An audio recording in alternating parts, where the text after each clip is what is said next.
Hello again. Today we're going to be shipping orders and discussing all the things that I hate about Poshmark. Now, full disclaimer here, I actually love Poshmark. Out of all the selling platforms, it's my absolute favorite. I kind of love it with like a cult following, like most Poshers do. I swear if people didn't know what Poshmark was, and then they heard the Poshmark community talking about Poshmark the way they do, they would think that we're a cult. The Poshmark community is just so gung-ho about Poshmark and so helpful to one another. It's almost scary and cult-like. But you know what? It's a cult that I'm happy to be in. So like I said, I love Poshmark. I actually really love Poshmark. I've been a seller since 2013. Clearly, I love it. But there can still be things about something or someone you love that you still hate. Like when your boyfriend asks you what you want for dinner, I just want something simple, like a simple sandwich, or maybe some mac and cheese with a protein on the side, but simple. If you want to cook steaks, that's fine. But I prefer my steaks rare and with no seasoning on it whatsoever. I like the raw taste of meat. So when you then marinate it and then put some more spices on it, why? Why even ask me if you're just gonna manipulate it in a way that you want anyway? Even mac and cheese. Why do you have to doctor up mac and cheese? Mac and cheese is good by itself. You don't need spices in macaroni and cheese. So that's just an example. So while I love Poshmark, we're gonna bag on it just a little bit today. I'll just show you what sold too as we go through it. Got this in a Target liquidation lot at Grand Canyon University. I got 3 or 4 of these kinds of shirts, men and women, some in different styles. And I'm shocked that 2 or 3 of them already sold. The thing I hate about Poshmark, number 1, is sharing my closet. Now, before everyone says, oh, everybody has to do it, it's just how it is, trust me, I know. If I'm on the Poshmark Facebook page and I see anybody asking or complaining about sharing their closet and they ask is there a way to share your closet with just one button? I don't want to have to go through every item. I am the first person to be bitch, get over it. That's how it is. It's not going to change, because there's a reason why they do that. They want you to share all your items so that way you're more active on the app, and then there's a higher chance that you're going to run into something that you actually will buy, in turn making Poshmark more money. It's not shady. It's just what they do, and it's not going to change. If you just want to list it and leave it, just go to eBay. God, look, my bag is so wow. And I thought I got decent sleep last night. The thing that I'm complaining about sharing my closet with Poshmark is strictly my own fault. I have close to 800 active listings, so sharing my entire closet makes me super drowsy. I know I am not the only one that feels this way, but I swear to God, if you have 200, 300 listings, okay, I get it. You can share your closet, you'll be totally fine. But when you have as many listings as I have, you're ready for a nap afterwards. And this is a dude. What do I get to do? I'm ready for a nap. Close to 800 shares. When it makes you so drowsy that you then can't do anything afterwards because all you want to do is take a nap, then it actually does affect my day. I could have gone and done the dishes or painted my nails or something, which I never have time to do. But instead, now I'm taking a nap. I don't have any gifts for dudes. What am I supposed to give a guy? And like I said, a big part of this is my own fault. Because if I had just sourced better items and not a bunch of semi-junk, this wouldn't be an issue. Not to mention, I'm pretty sure I'm getting either carpal tunnel or arthritis in my right hand. It's just what it is. It's never going to change. I have accepted that. I never really had an issue with it anyway. I'm going to keep doing it. Clearly, I need some money. Next thing that's sold is this Ed Hardy stocking, faux leather. It does have some issues on the back here. See these little white marks? I don't know what they are, and I did disclose them in the listing. It's still sold. What else do we have? Oversaturation. It seems like Poshmark is a little oversaturated nowadays. Clearly Poshmark's a business, right? They want to expand. They want more money. Okay. What was it, the last year and a half, they started advertising on TV, which I thought was kind of cool. But at the same time, when I saw the very first commercial, I was excited and proud that they had a commercial, but at the same time, I was like, oh crap, here comes more competition. And I understand that's just part of it, but it's just gotten so much worse. And now I need to step up my game. I'm gonna have to get better items, priced up lower, just to stay afloat, this is an actual income for people, including myself. And now when people are coming on just to sell their old stuff, they price their stuff really low because they really don't know the value of it, which brings down the value of your items, also creating more competition that you can't really compete with. And maybe it's resellers' fault for like bringing this knowledge to YouTube, like how good Poshmark is. I mean, look at Nicole States. After she ditched eBay, she's just like all Poshmark. The majority of her videos are how to sell on Poshmark, what I sell on Poshmark, what sold on Poshmark, Poshmark. I'm like, girl, you were like such an eBay OG, and now you're just spreading the awareness of Poshmark on YouTube. I mean, it's not just Nicole. I mean, since that's her, I think, only selling platform now, yeah, it's kind of. But you know, Rockstar Flipper, he acknowledges Poshmark in some of his videos. Lindy Glenn started to sell on Poshmark. She quit though because she doesn't sell clothes anymore. Girl. Rockstar Flipper and Lindy Glenn are the two that I watched while I was pregnant, trying to build up my business before I left to stay at home. Rockstar Flipper, Casey, I don't know, he's kind of changed a little bit. His videos don't really resonate with me like they used to, but I mean, I guess that's what happens when your YouTube channel evolves and your business evolves. And Lindy, I mean, I used to like watching her hauls with clothing and everything, and now she just like sells liquidation goods. Who am I gonna watch? Who am I gonna watch? It's okay. I'll just watch myself because I think I'm kind of entertaining. What sold next was this Betsy and Adam beautiful long sequin dress. So pretty. I'll insert a picture here. This finally sold at a, I wouldn't say a decent price because this dress like retails for $200 something, but it wasn't a super low ball offer, so that makes me happy. Okay, next is that we can't sell perfume and sprays on Poshmark. Clearly those items are not cheap, and if somebody gets you a perfume that you're just really not into and you could really use the money and you want to sell it on Poshmark because hello, the shipping is stupidly great. And now you can't do that because they don't use ground shipping, and you can't have perfume, aerosol, sprays in a plane. Then, you know, it might explode. I get why they do it, okay? It's just kind of annoying. I had 2 body sprays that just sold on Mercari. Not that, you know, I dislike Mercari, but I don't have as much trust in it as I do with Poshmark. I'm still a new Mercari seller. I've only got like 30 reviews, but I don't really trust the platform like I trust Poshmark. With my track record with Poshmark, I know that if somebody really tries to screw me over, I'm pretty sure Poshmark will have my back. I really try hard to give people the best shopping experience. It's so boring. I need something elegant. I don't know. I just don't trust Mercari the way I trust Poshmark, unfortunately. I've had something lost with Mercari when I first started selling it, or tried to sell like 2 years ago. It got lost in the mail, and you know what Mercari told me? This is something you're gonna have to take up with your local post office. You're gonna have to submit a report to get your money back. I was like, fine, bitch. Bye. I peaced out to Mercari for a good like year, maybe more than that. But I heard things are getting better. We'll see. I haven't had any issues yet. I just feel like I'm gonna be scammed on Mercari. So right now I'm forced to sell fragrances on Mercari. What's next? Another thing that irritates me. Oh, I should probably show you this. It's just a puffy Gap faux collar vest. Luckily, reasonable offer. Your best, swear to God, for some reason, low ballers are coming out right now. One other thing that bothers me, which you might see is completely stupid, but I don't. Like, there's no way to change our ratings. If somebody gives us a 1 star that is completely unfair, there's no way to change that. And you might be saying, Morgan, what does it matter? Nobody can see your ratings anyway. But my pride knows it's there. I take my ratings very seriously, regardless if you can see it or not. And frankly, I hate to say this, but it's true. If I get anything less than a 5 star, I'm kind of shocked and a little bit irked. Unless it truly was my fault. If there's a hole that I missed or a stain that I missed, which honestly doesn't happen. Has that happened before?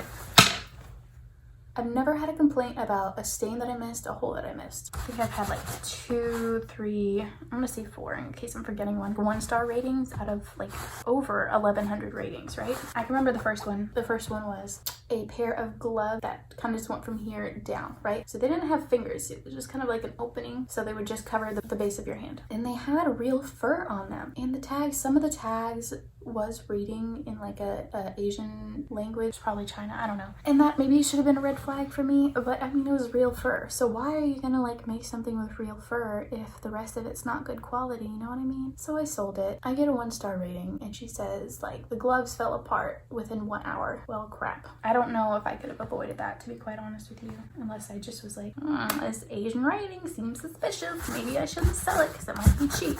The second one, I swear to God, this woman was either a professional scammer or was literally delusional and insane. She has like 1 or 2 items to a bundle. I forget exactly because this was well over a year ago. 1 or 2 items to a bundle. She sends me an offer I accept. Then she like leaves a comment on another item saying, did you get this in the bundle, dear? I'm like, no, because you didn't add it to the bundle. So I asked her if she would like me to cancel her bundle, add that item, and then resell her the bundle. She says yes. So I do that. All is well. I send her the items that she paid for, and then she leaves me a 2-star rating saying that I forgot something in her bundle. And then she starts describing an item. If I can find pictures or the rating or anything, I'm gonna insert it here. But she starts describing an item that I forgot that was it didn't exist. In our conversation, in her bundles, it did not exist. Like, I don't know what this item is.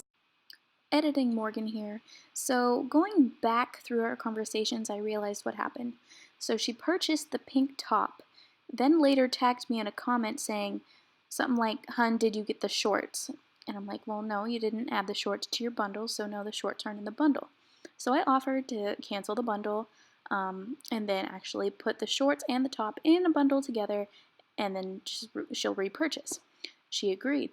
So that is what I sold her, that is what she paid for, and that is what I shipped. And then the pictures that I'm showing on the screen right now is the conversation that we had after she got her items and left me the 2-star rating. And yes, I snapped, and it does not happen often, I promise you that, but she just brought out a really bad side of me. So beware, take what I say with a grain of salt, because this is not my normal personality, but yeah, she just brought something out of me that I just could not control. Okay, so go ahead and pause the photos and take a read if you would like to. You're just basically talking out your ass, because this was never, ever discussed about between us. It was never, you didn't even like an item like that. So how is, I mean, it's just, oh my God, I cannot tell you how much it's ruined my day. And at the end of her rating, she said, I should give you a 1-star rating, but I'm gonna give you 2 because I'm feeling generous. I can't. Oh my God. When you know that you are completely 100% in the right, and then somebody has the nerve to say that, ruined my whole day. My whole freaking day. I literally had to call 2 different people to vent to them, to just like get this frustration and anger out of me. It was absolutely ridiculous. And yes, no, I shouldn't have let it bother me. I really shouldn't, but the pride I have in my business is it's a lot, okay? Because I try really hard to give people a good experience, okay? And then you want to like question my intelligence and then insult my ethics and then back it up with I'm feeling generous, so I'm gonna give you 1 extra star. Oh my God. You best believe I went straight to her profile. I started looking at her other comments, her other transactions and sales. She was getting so worked up with this other lady that she was saying that she was gonna like press charges on this other woman. How are you gonna do that? By the way, I found that conversation, and I will be inserting that conversation at the very end of the video if you're interested in seeing the bickering between her and another posher. This girl was literally certifiably insane, or just a really good scammer. She wore designer items. You can tell that by her closet. That's what she sold, that's what she wore, which made me even more irritated. Like, do you pull this shit at Louis Vuitton? Do you pull this shit at Chanel? Because that wouldn't fly. And now you're just gonna pick on some Poshmark seller. I don't even know. I don't know. I don't understand that behavior, which, I mean, it doesn't happen often, right? I mean, I had 1 or 2 delusional customers, but I can't remember the second one because clearly it wasn't as bad as the first one. This vest is proving to be quite annoying on the inside. It's not bad. I can send it the way it is, but so yeah, so I got a 2-star rating from that. What else? Oh. Okay, this one was really funny. I think I have photos of this one. I'm gonna insert it here. I sold a pair of jeans. It was men's jeans to this guy, I think for like $10. So it wasn't even a lot, right? I clearly had the measurements in the description. And then I get a rating, a 1-star rating, and he says, the jeans fit fine around the waist, but the seller failed to disclose that the pant legs are 3 feet shorter, or 3 feet shorter than like an average pant leg or whatever. 3 feet. He literally said 3 feet. And I found this rating so incredibly hilarious and slightly infuriating that I either posted it on my Instagram or I posted it on the Poshmark Facebook page, because that was just absolutely ridiculous. And people just, you know, they ate that shit up. They thought it was hilarious. 3 feet. 3 feet. Now if he said 3 inches, still, my measurements are never that off, maybe by 1/2 inch or so, but 3 feet. I mean, I don't think I need to say anything else about that. So when something like that happens, where I clearly have the measurements, oh no, I think he opened a case against me. Clearly I won. I haven't lost a case yet. You see what that tells you? If I have not lost a case, I'm doing something right.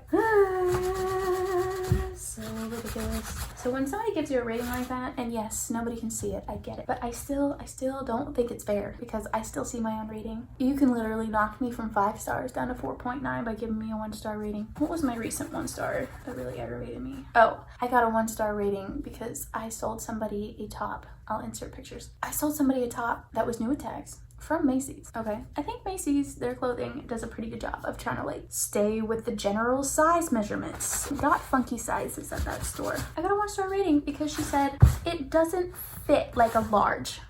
Oh really? It doesn't fit like a large. Okay, cool, that's fine. But one, that's not my fault, because that is clearly the brand's fault, or your fault for not knowing your measurements or how things fit you correctly. I put the measurements in the listing. They're right there. So when you want to give me a 1-star rating for something that was completely not my fault, because not only that, I think I either gave her a free clothing item, or I give her a free gift. And you want to give me a 1-star rating because of something that wasn't my fault. I literally did everything in my power to give you everything you needed. I gave you measurements. I gave you photos. I gave you stock images. Like what more do you want me to do? If you don't know your own measurements, I mean, that's not my fault. I just don't think those ratings are fair, and I think those should be removed if you can clearly see that you did everything in your power. You did everything in your power. That's it. I have a love-hate relationship with black items. They sell, but I hate lending them. I would like to think that you have a secret track record with Poshmark. So every time like an item gets deleted for being counterfeit, or when you get an item taken down for using a copyrighted image, which has only happened to me once. Do not mess with Lululemon. Do not use their stock photos. Absolutely do not, because they take their stuff very seriously. Do not use their photos. I think you have a secret track record with Poshmark, and they'll see how many listings you've had deleted by the system, how many returns you've had. I think that like gives you maybe like a score. I mean, I'm totally talking out my ass. I have no idea if this exists, but I feel like it would give you a score. So if they pulled up your account, they're gonna see, oh, this person misbehaves sometimes. But I don't want them pulling up my account if I have an issue and them seeing that, because I haven't done anything wrong on my part. So if I'm gonna get a secret bad rating because of somebody else's stupidity, that's not fair. I mean, I want to be the best. We'll move on. What is next? This one might be my own fault, except for Poshmark never told me like why. But since being a seller since 2013, I've never hosted a Posh party, which I've submitted myself to be a host multiple times.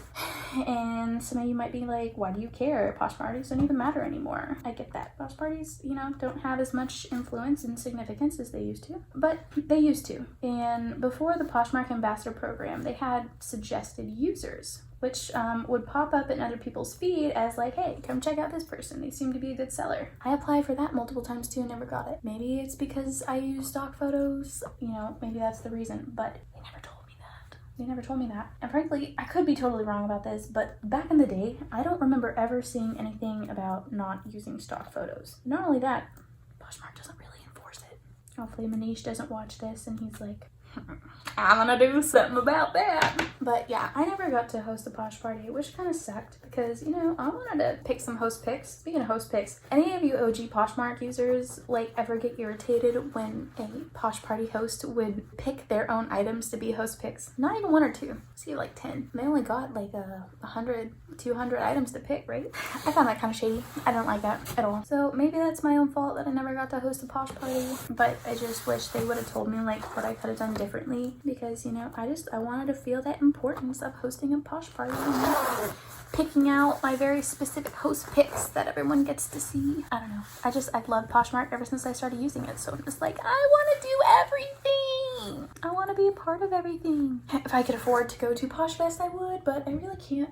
I'm a small seller. Like, I don't sell really expensive items. I don't get to go out sourcing very often, so I'm not somebody that can just take my spare extra money and go fly to Dallas. I think we're on my last one. Last one, the lowball offers. Again, you're gonna be like, bitch, why are you complaining about lowball offers? It's just a part of Poshmark. Again, I get it. I get it. And when I have a vest that I list at $40, and Taylor for a vest, like in one of my last hauls, and Taylor for a vest, knitted back, great condition. Originally only 120, 140. I want to say 140. I listed at 40 bucks because it is in great condition. There's no snags, there's no tears, there's no stains, there's nothing wrong with it. It barely got worn, right? And then I listed at 40, and you want to come in and offer me $13.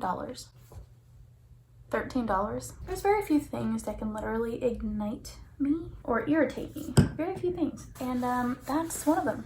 It really is just disrespectful. Clearly you see the brand, you know the value of this item, you see that it's in great condition. My photos are good, they're on a mannequin, they're very detailed, they're very crisp, they're very nice, and you can see my reviews. You see that I have hundreds upon hundreds of love notes, so you can see clearly I'm a good seller, I'm a trusted seller, and you can see what I'm asking for. All right, and then you want to come in and offer me $13 for a $40 item. Did I expect to get $40 out of it? No. If you would have offered me like 30 bucks, that would have been way more reasonable. $13. It's just a part of Poshmark. I get it. And honestly, like a lowball offer every once in a while doesn't really bother me. What bothers me is when you're like back to back for days and you haven't made any like good sales, and all you keep getting are these freaking lowball offers back to back. That is when it sends me into an infuriating, like, what the hell am I doing wrong? What message am I sending that says that I accept those kind of lowball offers? So those are the things that I dislike, hate about Poshmark. Now let me quickly run down the list of the things that I actually really love, which is kind of a long list, so I'm just gonna highlight a few things. I love that the shipping is so stupidly simple and easy and so user-friendly, it's ridiculous. One shipping price, you just print the labels sent to you through your email, you just cut it out and slap it on. There's literally, there's no platform that I think is easier. I purposely avoid eBay because I hate the idea of shipping through eBay. But eBay, you have to like weigh the item. I don't want to weigh anything. Like when you're making a listing on eBay, and it's like, how much does your package weigh? Like what?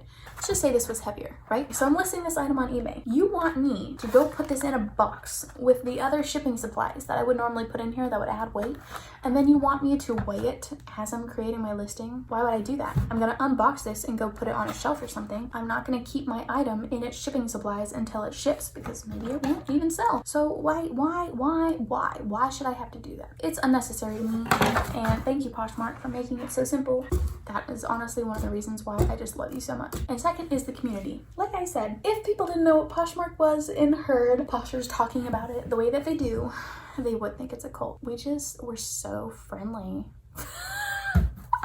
Okay, even though I complain, I really am friendly most of the time. They're so friendly. Poshers love to help other Poshers out, which I really love. Share for shares, follow for follows. I don't do follows for follows because I prefer to only follow people that actually like inspire me on Poshmark. And I used to get a lot of heat for that too. How come you're only following like 300 or 400 people? Because I don't abuse the follow system, and I like to follow people that are inspirational to me, that have beautiful boutiques, maybe my PFFs. So don't ask me why I don't follow a lot of people. I don't think it's anyone's business. I don't like to abuse the follow system. I'm just sorry if you do. I don't. That's my personal preference. You do what you want, okay? Boss. But yes, the community of Poshmark is just crazy supportive and helpful, and it's a community that I don't think has ever really existed before on any kind of selling platform. And I get Manish's idea was to create a selling platform that was also a social platform. I mean, okay, I get that. I mean, we can't like private message each other. Other than that, I mean, we find other ways to connect through Instagram, Poshmark's Facebook community group. I mean, there's ways to connect. I think that's really awesome. And one of my secret reasons why I like Poshmark, Manish, if you're watching, which I really hope you're not, skip ahead like 20 seconds, is I like using stock photos. I do, and I know this is a controversial topic. You can't deny that stock photos help a sale. They really do. Another reason why I hated eBay so much, I couldn't use stock photos. Actually, no, I called eBay support, and you know what they told me? They basically told me I could. I can't remember the exact words that she used. Oh, they had a brand list. They had a brand list of like brands of like photos and stuff and phrases that you couldn't use, so I checked the brand list. I didn't see Victoria's Secret on that brand list, so I started using Victoria's Secret stock photos on eBay because that is what the employee told me. Misinformation, I had multiple listings taken down for copyright infringement. Thank you a lot to the person at eBay that told me that BS. So I was, using my own photos on eBay, which I guess was fine, but clearly the people that had stock photos were selling the same items I was, and they were selling more and faster than I was. So that was really irritating. And since Poshmark doesn't really enforce that, it kind of makes me happy. Secret happiness. There's a lot more things I love about Poshmark, but I'm just gonna stick with that. I think I covered everything for now. So So this has been fun. I still have more shipping to do because a lot of it is bigger stuff. So thank you so much for watching. If you think I was entertaining, like this video and subscribe, because, you know, if I put a smile on your face at any point, I can keep doing that. So just subscribe. Okay. Thank you for watching. You have a splendid day. See you in the next one. Bye.